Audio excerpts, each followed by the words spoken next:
EPS, EPFO higher pension पर बड़ा update. Pension भोगियों के लिए खुशखबरी। ईपीएस 95 पेंशन बड़ी पेंशन भोगियों के लिए खुशखबरी। हाल ही में कर्मचारी भविष्य निधि संगठन ईपीएफओ ने पेंशन से जुड़े कई महत्वपूर्ण बदलाव किए हैं। इन बदलावों का उद्देश्य पेंशन भोगियों को बेहतर सुविधाएं प्रदान करना और पेंशन प्रक्रिया को सरल बनाना है। इस लेख में हम ईपीएस 95 पेंशन योजना में हुए नए बदलावों, हायर पेंशन की प्रक्रिया और ईपीएफओ द्वारा जारी किए गए नए दिशा निर्देशों के बारे में विस्तार से जानकारी देंगे। ईपीएफओ ने 1 जनवरी 2025 से केंद्रीकृत पेंशन भुगतान प्रणाली सीपीपीएस लागू की है। इस नई व्यवस्था से पेंशन भोगियों को अपनी पेंशन किसी भी बैंक शाखा से प्राप्त करने की सुविधा मिलेगी। साथ ही ईपीएस 95 पेंशन को बढ़ाकर 7,500 रुपये करने की मांग पर भी सरकार विचार कर रही है।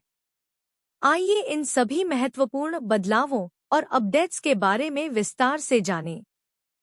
ईपीएस 95 पेंशन योजना, एक संक्षिप्त परिचय। ईपीएस 95 या कर्मचारी पेंशन योजना 1995 ईपीएफओ द्वारा संचालित एक पेंशन योजना है। इस योजना के तहत निजी क्षेत्र के कर्मचारियों को सेवानिवृत्ति के बाद मासिक पेंशन प्रदान की जाती है। वर्तमान में इस योजना के तहत न्यूनतम पेंशन 1,000 रुपये प्रति माह है। ईपीएस 95 पेंशन योजना की मुख्य विशेषताएं। विवरण जानकारी। योजना का नाम कर्मचारी पेंशन योजना 1995 ईपीएस 95।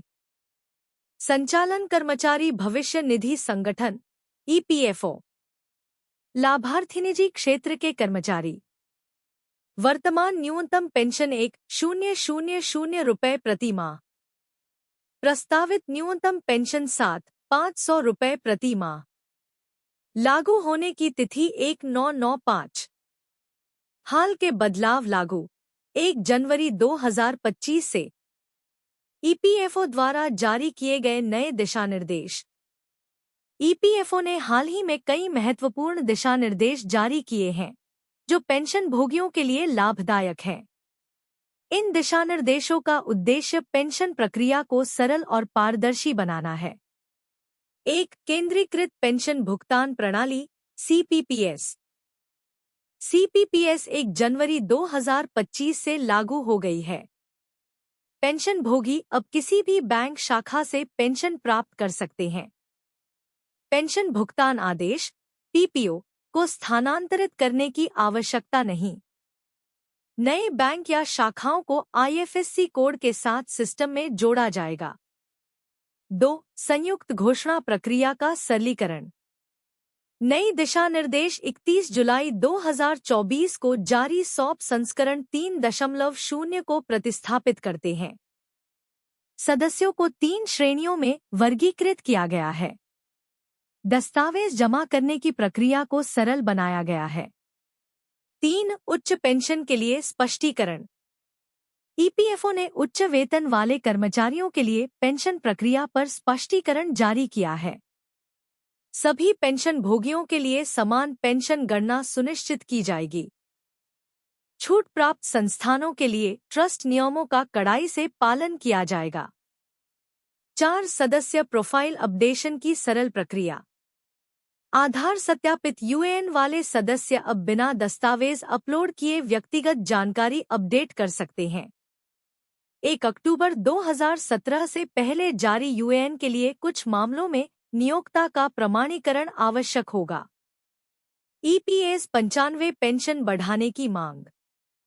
ईपीएस 95 पेंशन भोगियों ने लंबे समय से न्यूनतम पेंशन को बढ़ाने की मांग कर रहे हैं।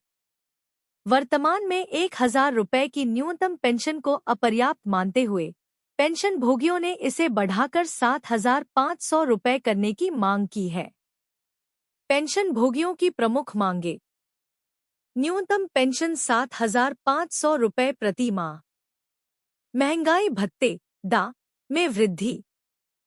पेंशन भोगियों और उनके जीवन साथियों के लिए मुफ्त चिकित्सा उपचार। 10 जनवरी 2025 को ईपीएस 95 पेंशन भोगियों के एक प्रतिनिधिमंडल ने वित्त मंत्री निर्मला सीतारमण से मुलाकात की और अपनी मांगों को रखा।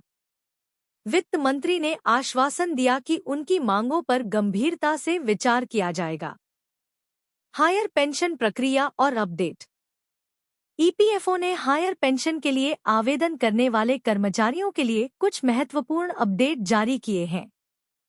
आवेदन की अंतिम तिथि 31 जनवरी 2025।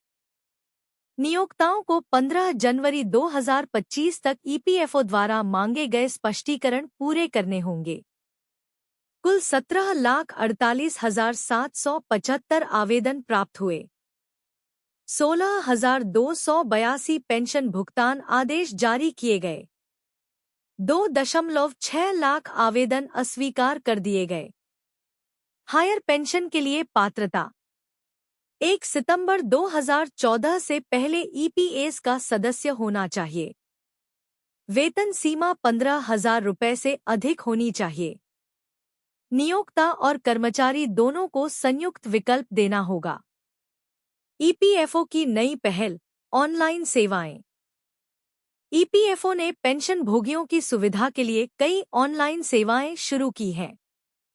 आधार लिंकिंग, डिजिटल जीवन प्रमाण पत्र जमा करना, पेंशन का ऑनलाइन ट्रांसफर, शिकायत निवारण प्रणाली। इन ऑनलाइन सेवाओं से पेंशन भोगियों को अपने घर बैठे ही अधिकांश कार्य करने में मदद मिलेगी। ईपीएस 95 पेंशन बढ़ाने के लाभ। यदि सरकार ईपीएस 95 पेंशन को बढ़ाकर 7,500 रुपये करती है तो इसके निम्नलिखित लाभ होंगे। पेंशन भोगियों की आर्थिक स्थिति में सुधार, बेहतर जीवन स्तर, स्वास्थ्य देखभाल पर अधिक खर्च करने की क्षमता, आर्थिक सुरक्षा में वृद्धि, समाज में वरिष्ठ नागरिकों का सम्मान, चुनौतियां और आगे का रास्ता। ईपीएस 95 पेंशन को बढ़ाने की मांग जायज होने के बावजूद इसमें कुछ चुनौतियां हैं। वित्तीय बोझ, पेंशन में वृद्धि से सरकार पर अतिरिक्त वित्तीय बोझ पड़ेगा। फंड की उपलब्धता, ईपीएफओ को अतिरिक्त धन की आवश्यकता होगी। नीतिगत निर्णय, सरकार को विभिन्न हितधारकों के हितों को ध्यान में रखना होगा। इन चुनौतियों के बावजूद सरकार पेंशन भोगियों की मांगों पर गंभीरता से विचार कर रही है। आने वाले समय में इस संबंध में कोई ठोस निर्णय लिया जा सकता है। निष्कर्ष, ईपीएफओ द्वारा किए गए हालिया बदलाव और ईपीएस 95 पेंशन बढ़ाने की मांग पेंशन भोगियों के लिए आशा की किरण है। केंद्रीकृत पेंशन भुगतान प्रणाली सीपीपीएस और अन्य सरलीकृत प्रक्रियाओं से पेंशन भोगियों को बड़ी राहत मिलेगी। हालांकि पेंशन में वृद्धि एक जटिल मुद्दा है, लेकिन सरकार इस पर गंभीरता से विचार कर रही है। पेंशन भोगियों को सलाह दी जाती है कि वे ईपीएफओ की आधिकारिक वेबसाइट पर नजर रखें और समय समय पर जारी होने वाले अपडेट्स का पालन करें। साथ ही अपने यूएएन को आधार से लिंक करना और डिजिटल जीवन प्रमाण पत्र जमा करना न भूलें। अस्वीकरण, यह लेख केवल सूचनात्मक उद्देश्यों के लिए है। ईपीएस 95 पेंशन में वृद्धि या अन्य बदलावों के संबंध में कोई अंतिम निर्णय नहीं लिया गया है। पाठकों को सलाह दी जाती है कि वे किसी भी कार्रवाई से पहले ईपीएफओ की आधिकारिक वेबसाइट या अधिकृत स्रोतों से पुष्टि करें।